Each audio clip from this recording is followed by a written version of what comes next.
estamos aquí una vez más en Un Eli de Cerca. Hoy tenemos un invitado especial. Ustedes saben que me gusta conversar con diferentes personas, muchas veces por la dificultad de traer a alguien de afuera.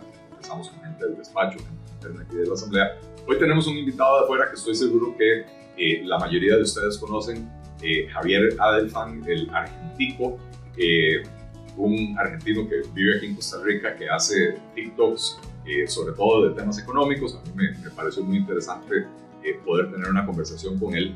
Así que bienvenido, Javier, y empiezo por preguntarte lo personal. ¿Hace cuánto vivís en Costa Rica? Llegué por primera vez en 2012 de vacaciones y a partir de 2013 me instalé con salidas, ¿no? Idas y venidas, pero desde 2013 estoy enriqueciéndome. Muy bien. No desde lo monetario, pero sí desde el conocimiento y la cultura. Sí, sí. ¿Y vivís aquí en el centro del país? ¿O? Me tocó vivir por muchos lugares. Primera vez en Cartago. Ajá. Viví en San Miguel de Santo Domingo de Heredia. Ajá. Para mí el mejor lugar de Iquique, sí. Y ahora estoy en San Rafael de la Jula. Ajá. Es decir, recorriendo un poco todo. Estás recorriendo la gama. Claro que sí. Sí.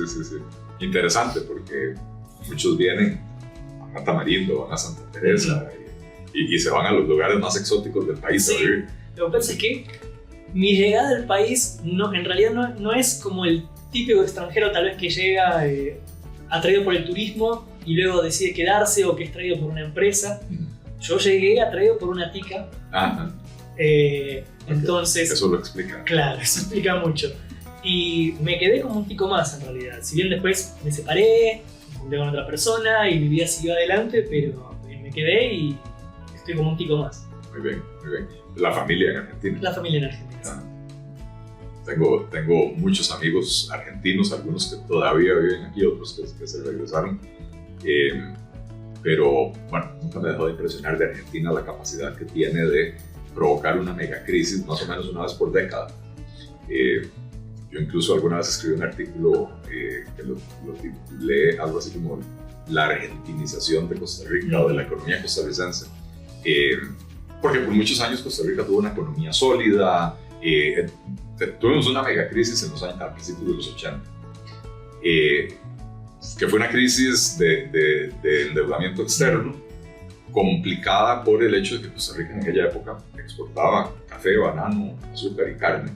El precio del café, que era por mucho la principal exportación, se desplomó y el país estaba endeudado hasta el pescuezo. Y entonces el tipo de cambio se disparó, el desempleo se disparó, se provocó lo que se llamó la generación perdida, porque yo estaba en la secundaria en esa época y mucha gente de mi generación, de mi época, digamos, gente 5 años mayor, 5 años menor, tuvieron que abandonar los estudios y nunca pudieron regresar a los estudios. A partir de esa crisis se adoptan reformas económicas importantes, a mi juicio incompletas y parciales, pero se da una apertura de la economía, se promueve la diversificación de la producción, la atracción de inversión extranjera. Luego el premio Nobel de Oscar Arias pone a Costa Rica en el mapa y se convierte en un destino turístico, entonces se agrega ese componente y de pronto tenemos una economía muy resiliente. Y entonces en 2008-2009, crisis internacional, Costa Rica hubo una pequeña caída en la producción, pero nada, digamos, fatal, ¿verdad? Y habíamos sobrevivido bastante bien a las crisis. Hasta que llegamos al 2017 y el hueco fiscal ya parece que estabas aquí en Costa Rica. Y decía yo, bueno, es que a partir del 2008, de la crisis del 2008-2009, se disparó el gasto público.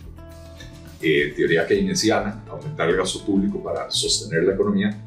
Teoría keynesiana aplicada por alguien que no se leyó ni no se leyó ni el, ¿cómo se llama? El resumen del vago, el rincón del vago de lo que decía Keynes, porque Keynes decía, ante una crisis, gaste, pero en caravadas temporales. Sí, además que en realidad es el Estado supliendo inversión. Claro. Es el hecho de los empresarios, se supone que en un momento de crisis tienen miedo de invertir, ¿no? Es lógico, sí. Hay una incertidumbre muy grande, entonces como el empresariado no invierte, tiene que ser el Estado el que mueva esa palanca y a partir de ahí que empiece a girar la economía. Bueno, eso era lo que planteaba Keynes, pero él era muy claro en que el gasto que se haga tiene que ser o inversión de una única vez o temporal. ¿En qué sentido? Haces una carretera, es un gasto enorme, pero es una sola vez. No tenés una obligación en el presupuesto todos los años a partir de esa fecha. Y en Costa Rica lo que se hizo fue, al final de cuentas, después de un megaplan, el plan escudo. El plan escudo terminó en la contratación de casi 11.000 personas en la Caja Costarricense del Seguro Social. No recuerdo, 30.000 personas más en el sector público. De los, no sé cuántos EBAIS dijeron que iban a construir, 400 o no sé cuántos, construyeron 10 o 12. Y lo que quedó fue el gasto permanente. Y eso fue lo que descalabró a Costa Rica. Entonces, bueno, yo escribí ese artículo diciendo, cuidado que si no tomamos soluciones, si no tomamos decisiones pronto, vamos a caer en un ciclo en el que cada 6, 8, 10 años vamos a volver a enfrentar una crisis de esa naturaleza. Y bueno, pues tenés más experiencia. Tengo más. Por eso dicen que el economista argentino generalmente es valorado, sí, no como solucionador de problemas, evidentemente, pero sí por lo menos en el entendimiento de las crisis. Para evidenciarlo. Javier, recientemente publicaste un video que me llamó muchísimo la atención. Bueno, te sigo y veo casi todos, no puedo decir que todos, pero uno que me llamó muchísimo la atención, el de las dos Costa Ricas. Cambiaste por completo el concepto. Porque aquí venimos hablando desde hace 15 años de las dos Costa Ricas. Alguna gente habla de la costa y la rica. Otra gente habla de Valle Central y el resto del país. O la economía de los que viven en los condominios y la economía del resto de la gente, ¿verdad? Pero vos le cambiaste por completo el concepto. Vos hablaste de las zonas francas que están teniendo un auge impresionante y la narcoeconomía del país. Desarrollamos eso. No, a ver, un poco lo que yo quiero mostrar es que Costa Rica es un país que desde que yo he llegado, lo que he vivido es una Costa Rica que se va dividiendo. Las zonas francas son muy pujantes, crecen muchísimo, generan el empleo de mayor calidad que tiene el país, los mejores salarios, eso también empuja una dinámica de crecimiento y cada vez las zonas francas son una mayor parte de la economía nacional, del Producto Interno. Y después tenemos un resto de la economía que en realidad es la mayoritaria, pero que es la que de alguna manera carga en su espalda la cuestión fiscal, que tiene que, con esos pocos recursos, ir solucionando el problema de todo el país, que se va atrasando y donde poco a poco se va metiendo el narco, por un lado, a mi entender, por lo menos o por mi visión de la economía, donde hay una falta de presencia del Estado. Es decir, tanto desde el tema de la seguridad, como desde el tema de estar acompañando, tratando de sacar a los jóvenes de la calle. Yo había investigado un poco sobre el tema en Colombia, por ejemplo, y los alcaldes, creo que era el alcalde de Bogotá en su momento, que comentaba el hecho de la importancia del Estado estando presente, diciendo, armando por ejemplo clubes para que los chicos vayan a jugar al fútbol, para que tengan actividades, para que aprendan cosas y salgan de la calle. Hoy están ahí, entonces esa economía se va dividiendo cada vez más y va generando esa división socioeconómica, ¿no? Y es interesante porque a mí no me deja de llamar la atención en los últimos 3 años el desempleo formal, no, el desempleo en general. La estadística del desempleo ha mejorado muchísimo. Sin embargo, se da en un contexto en el que más bien se encogió la fuerza laboral. Es correcto. Y para los que no son economistas, que son la enorme mayoría de la gente que nos ve, que es bastante más inteligente que nosotros dos, ya con solo no estudiar economía, la forma en que se mide el desempleo es mediante una encuesta. Le preguntan a la persona: don Javier, ¿usted tiene trabajo? ¿Sí o no? ¿No tiene trabajo? ¿Está buscando trabajo? Si dice que sí y dice que ha estado activamente enviando currículums, le van a preguntar cuándo fue la última vez que fue a una feria de trabajo, qué sé yo. Si la persona no está buscando trabajo, ya sea porque dice que no está buscando trabajo o dice que la última vez que mandó un currículum fue hace 6 meses, no se cuenta como desempleado, ¿verdad? Desempleado se considera a la persona que no tiene empleo, pero está activamente buscando trabajo. Y entonces, cuando hay cuando crece la cantidad de gente que no tiene trabajo, pero no está buscando trabajo, ¿verdad? Uno se empieza a preocupar porque entre los que sí están buscando trabajo, el desempleo hoy está razonablemente bajo, ¿verdad? Anda por 6 y pico por ciento. Después de que pasamos muchos años por encima del 10-12%. Pero el problema es que cada vez hay más gente que dice que no tiene trabajo. Pero por otra parte, Javier, en la calle uno percibe un cierto optimismo, una cierta prosperidad. La gente siente como que las cosas van mejor y entonces uno tiene que pensar, hay dinero entrando que no está capturando las estadísticas, no las está capturando, ¿verdad? Que es a lo que te refieres, ¿verdad? Sí, digamos que hay muchos factores. Vos recién te referías a la gente que tal vez no tiene trabajo y no está buscando. Uno mira las cifras del desempleo ampliado, que son los que incluyen, y siguen siendo muy bajos también. Es decir, mucha gente salió del mercado, sí, pero tampoco está buscando trabajo, ni en apariencia, por lo menos estadísticamente, tampoco quiere trabajar. Es decir, 200.000 personas que de un día para el otro dejaron de estar en el mercado. Eso lo achicó, sí, hace que el desempleo esté bajo. Pero cuando vos decís lo del optimismo, también es verdad que uno ve los indicadores de confianza, tanto del consumidor como del empresario, se ven muy positivos. Sí. Hay un arrastre desde la pospandemia, del conflicto con Ucrania, que acá ha impulsado mucho nearshoring, atracción de empresas. Eso va generando un clima, sí, muy positivo. Yo hace unos días di una charla sobre pymes, me puse a investigar los temas. Tenemos sectores muy tecnologizados en pyme, pero eso es una parte de una partecita.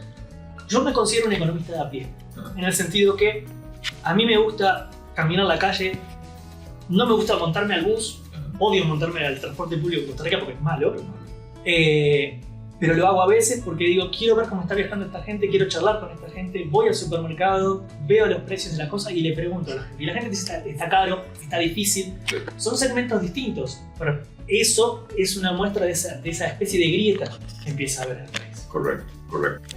Hablemos de eso, porque a pesar de que hay esa percepción de que las cosas marchan bien, hay un cierto optimismo, uno se sube en taxi, un Uber y ellos dicen, las cosas van súper bien, ¿verdad?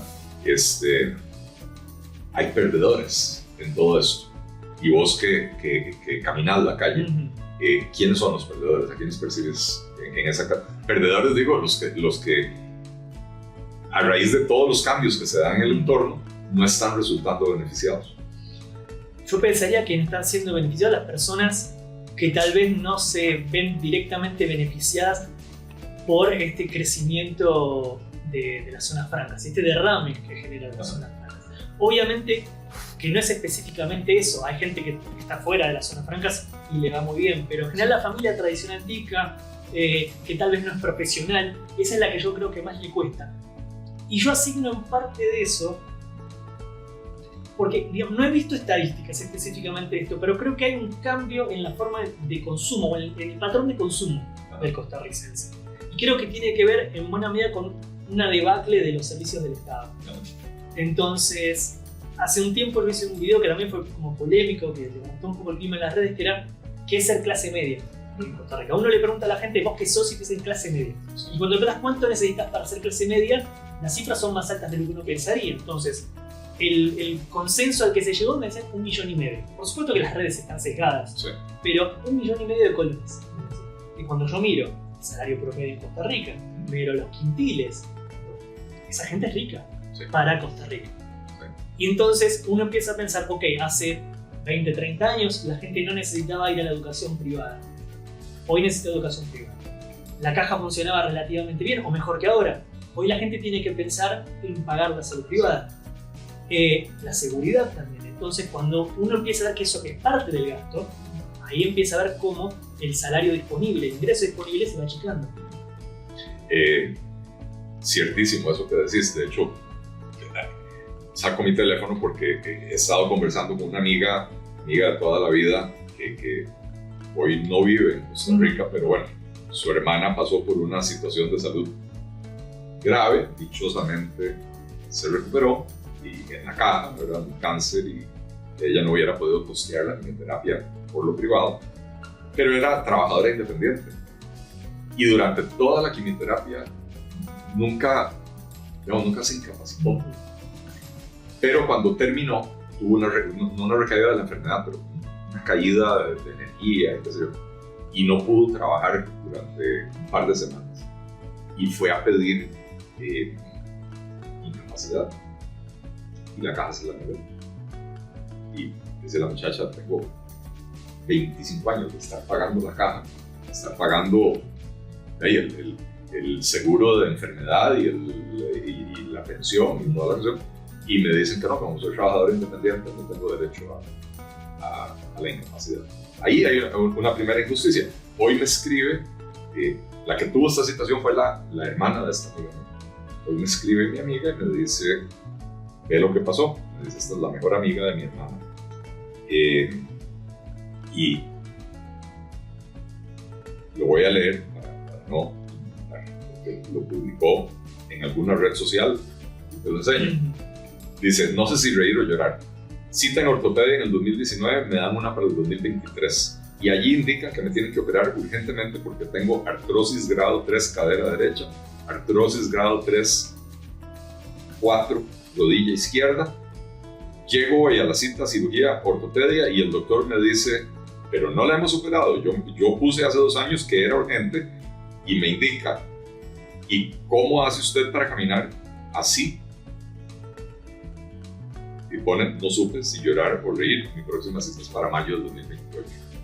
A eso es a lo que se refiere Javier, porque al final de cuentas la gente eventualmente termina pagando la medicina privada y eso hace que, si bien tal vez tiene mejores ingresos que hace 20 años, los gastos se han disparado, ¿verdad? Ahí se ha vuelto caro también, es un tema que también has tocado en tus videos. Pero bueno, sé que vos también querías hacerme preguntas, así que por favor.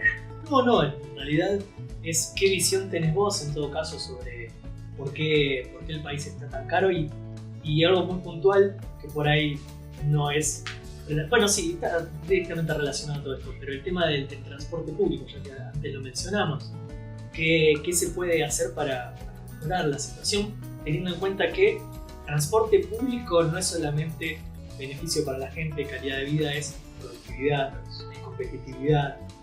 ¿Qué se puede hacer? Mira, curiosamente, la respuesta para ambas problemáticas es la misma, porque la causa es la misma.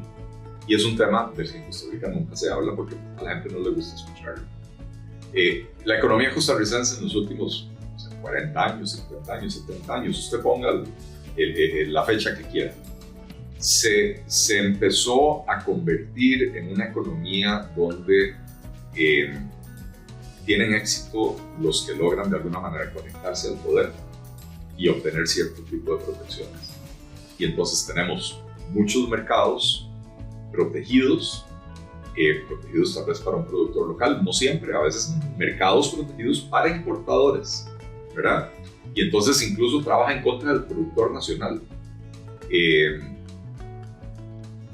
Y entonces eso hace que los productos sean más caros por falta de competencia, porque no nos atrevemos a abrir los mercados. Tenemos una ley de promoción de la competencia que tuvo que ser reformada para poder ingresar a la OCDE así lo exigió, pero la OCDE exigía que se le diera una estructura más fuerte a la Comisión de Promoción de la Competencia y que se le diera mayor presupuesto. Se aprobó la ley, se le fortaleció la estructura de la Coprocom, no se le ha dado el presupuesto. Y este gobierno en particular se ha negado a darle el presupuesto a la Coprocom. Pero la ley, a pesar de la reforma, mantuvo como áreas excluidas de la vigilancia de la Comisión de Competencia todos los monopolios existentes.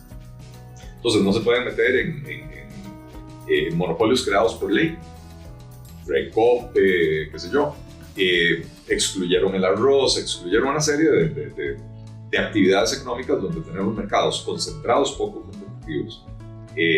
Bueno, el transporte público es uno de ellos. O sea, el transporte público, de la forma en que se diseñó en Costa Rica, tenés un montón de empresas que son prácticamente dueñas de una ruta. Y cuando querés, que se intentó hace 25 años, generar una integración de rutas, una sectorización, tenés que poner de acuerdo a 2, 3, 4 empresas. Por ejemplo, si ves Desamparados tiene varias empresas, no es una sola empresa, no es la misma la que sirve. A ver, yo no sé exactamente cuál va a dónde, pero probablemente no es la misma la que sirve a San Miguel de Desamparados que la que sirve a San Rafael Arriba, y mucho menos la que sirve a Jericó, ¿verdad? Y entonces la intención era que todas esas rutas llegaran a un punto de recolección y ahí entrara solo un bus a San José, en vez de que todas tuvieran rutas San Miguel, San José, Concepción, San José, San Rafael Arriba, San José, San Rafael Abajo, San José. ¿Verdad? Tiene mucho sentido, sobre todo considerando que tenemos una ciudad cuadriculada en el siglo XIX y las calles son muy angostas. Y los buses no deberían estar circulando a San José para empezar, pero bueno, por lo menos minimicemos la cantidad de buses que entran a San José. Muchas veces los buses entran con 20 pasajeros con capacidad para 60, porque van dejando de caminar. El tema del tren, ¿cómo lo ves? Eso se ha discutido. Yo desde que llegué al país he visto 4 o 5 proyectos. Llega un gobierno y tira el otro porque dice no, que los estudios, después que no hay plata. ¿Por qué razón no hay tren en Costa Rica? Bueno, hay un tren, pero a mí me tocó viajar cuando viví en Cartago, ahora me acordé de esto. Yo tenía que tomar la decisión de viajo al centro de San José en bus o el tren. Empecé a viajar en el tren, porque al principio esos Apolo, los chiquititos, tenían aire acondicionado, porque eso fue cuando empezó a funcionar otra vez el sistema. Después el aire acondicionado. Los regaló Usados de España. Eso. Yo tuve una información que se prendió fuego en 8 Mogo. Tuvimos que bajarnos a oscuras con un vagón que se estaba prendiendo fuego, y entonces en ese momento dije bus. En bus tampoco viajé mucho mejor, no se prendió fuego. Pero entonces, ¿qué pensás vos de eso? Mira, por eso decía que son dos problemas que están muy ligados.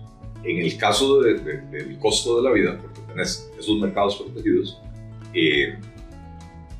y cuando uno propone una medida de apertura, por ejemplo, que me preguntaste fuera de cámaras sobre el tema de vuelos, uno propone, aquí ahora podemos hablar si querés, uno propone una medida de apertura, inmediatamente viene el lobby de la industria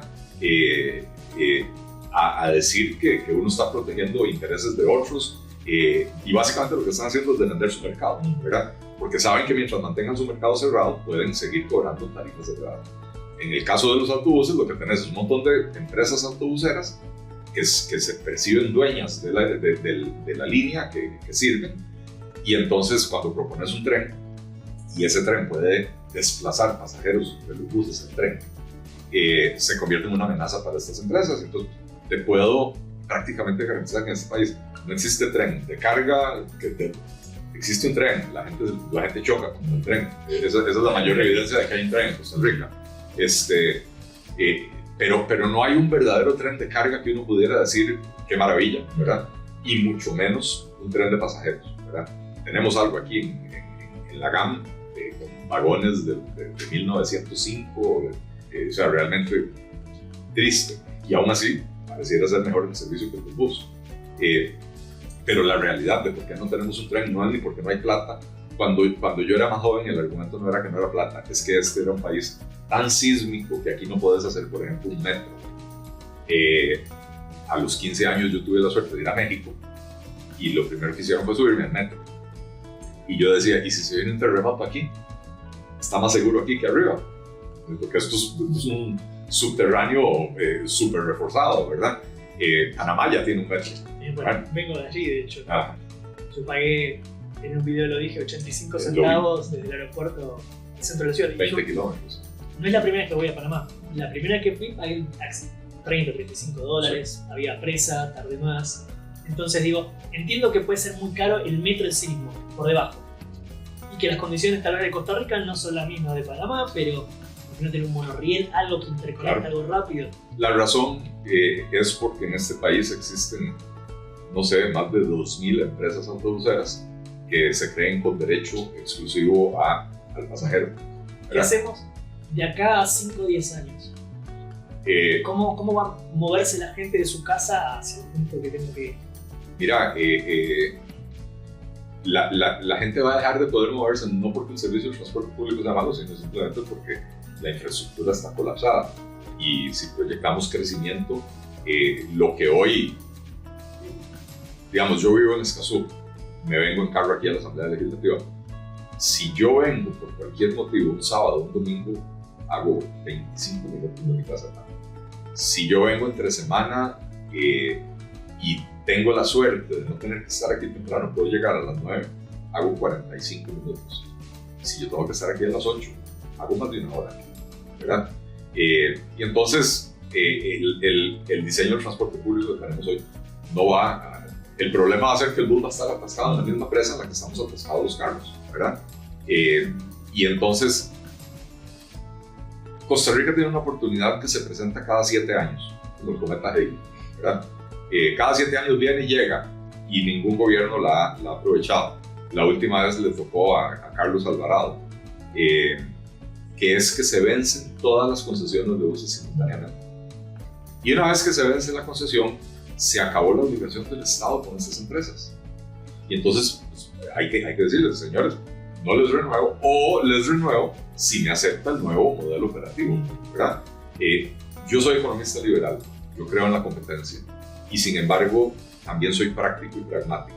Yo nunca he visto en ninguna ciudad del mundo que tenga un sistema de transporte público exitoso como modelo de competencia. Siempre son sistemas centralizados.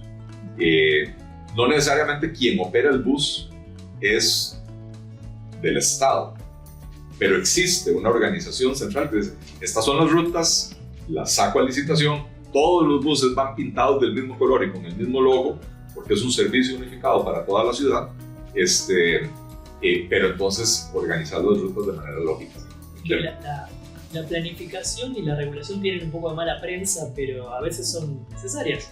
A ver, es que la planificación central de la economía es una soberana estupidez que todavía persiste en las mentes idealistas de algunas personas. Pero la planificación de actividad es lo más natural. Yo he sido empresario. En una empresa uno se sienta a final de año a planificar cómo va a ser para trabajar el próximo año. Uno se sienta todos los meses a planificar cómo hacer los pagos que tiene que hacer a los proveedores, a la planilla, etc. Nosotros tenemos aquí en el despacho reuniones semanales de planificación, nos ponemos de acuerdo y tal asesor va a hacer esto, tal asesor va a hacer lo otro, el encargado de prensa tiene que estar tal día en tal lugar. Y entonces, en el caso del transporte público, insisto, la actividad tiene que ser planificada, centralmente planificada. Y después uno puede escoger el modelo que quiera. Probablemente los más estatistas van a decir que sea una empresa estatal la dueña de todos los buses y contrate a todos los choferes. Yo me opondría a eso. Pero no. Usted diseña el sistema y saca a licitación las rutas. Y la licitación es por el número de años que sea, 7, 10, 15, lo que usted quiera. Se acabó la licitación. Chao amigo, usted no tiene derecho, o sea, no hay un derecho divino para que usted continúe siendo el prestatario del servicio. Si no me cumple con ciertos requisitos, no se le renueva, ¿verdad? Creo que por ahí tiene que ir y creo que en esa renovación o en ese vencimiento masivo de concesiones hay que meter el tren. Y hay que decir, parte del diseño del sistema incluye un tren, pero como a usted ya se le venció la concesión, ya usted no es dueño de sus pasajeros. Y entonces acomódese el sistema.